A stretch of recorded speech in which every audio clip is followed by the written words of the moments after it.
Hey there everybody, I'm allPRO and I'm here to bring you this week's 2019 KDF Marathon Strength Training Program.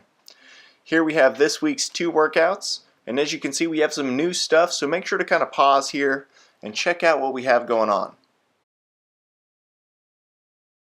Now for the first exercise we have a single leg jump to a single leg land. Now the big thing that we're focusing on is the landing portion of this. We're trying to absorb that jump from the knee and the hip. And as you can see, my knee's not going in or out, it's really just staying right over that second and third toe. And then we're going to transition to some lateral jumps. Now the same things apply here. We're trying to absorb the landing, and I'm kind of being gingerly on that left leg again because my left ankle is still pretty darn sprained. Now up next we have a movement that we've been working on for a few weeks here. It's our single leg RDL. Now we're trying to use that kettlebell to drop it onto our big toe. Not literally, just figuratively. You're driving the back leg up, keeping the back flat. You should feel some tension develop through the hamstrings, and then as you're coming up, you're really trying to squeeze that glute to really bring the chest up as quick as possible.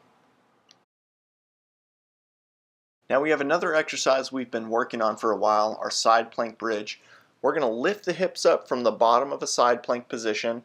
We're going to squeeze the cheek and the oblique, really trying to hold for a second and then come back down under control.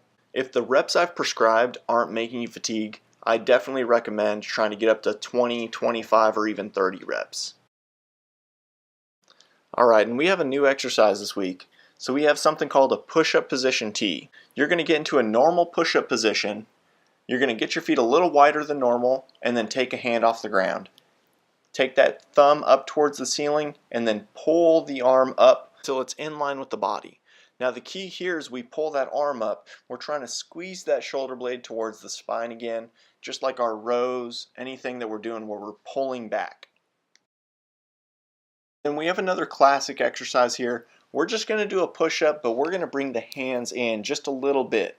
So as you notice, my elbows are coming in towards the body again, but my hands are just barely outside of my hips. And if you're really not good at push-ups to begin with, I really recommend starting at the knees like I'm at here, and then working your way up to the feet. And up next we have a crunch. Now a common misconception here is to try and get your back all the way flat to the ground. Now you should really keep a normal amount of back arch up off the ground and then pull your ribs towards your hips. And as you can see right here, I have my legs and arms extended, and if you can, I really suggest trying this because it's going to make it just a little bit harder, especially if you're meeting the reps that I already assigned.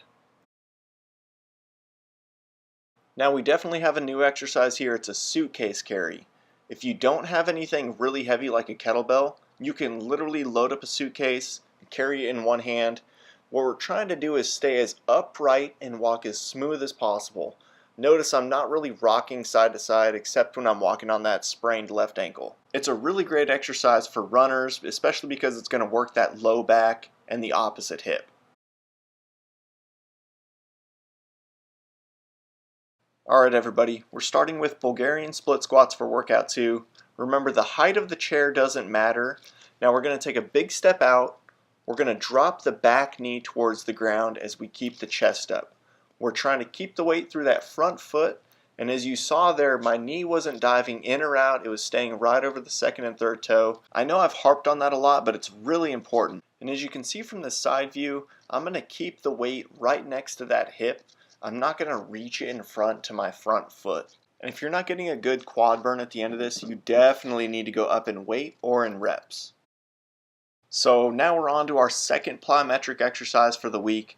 We're going to do a 90-degree vertical jump. So all you're going to do is do a regular vertical jump using the hands to help explode. You're just going to turn to the right and then back to the left, landing as soft and as smooth as possible. And as always, that landing is the most important part. I'm never worried about how high somebody's getting. And then onto our lateral lunge. Now this is just a big step to the side. You're going to reach towards that big toe, pushing the hip back that just moved. It should feel sort of like that single leg RDL that we just did from the previous workout. You should feel some tension through the hamstring, the butt cheek, and maybe a little bit in the low back as you reach down. A pretty common error that I see is just bending the stance leg. So right now it'd be my left leg. Make sure to definitely keep that straight. And then here's our first of 2 upper body exercises, our band face pull. Now you can do this with just a regular handled band. I'm using a big band here.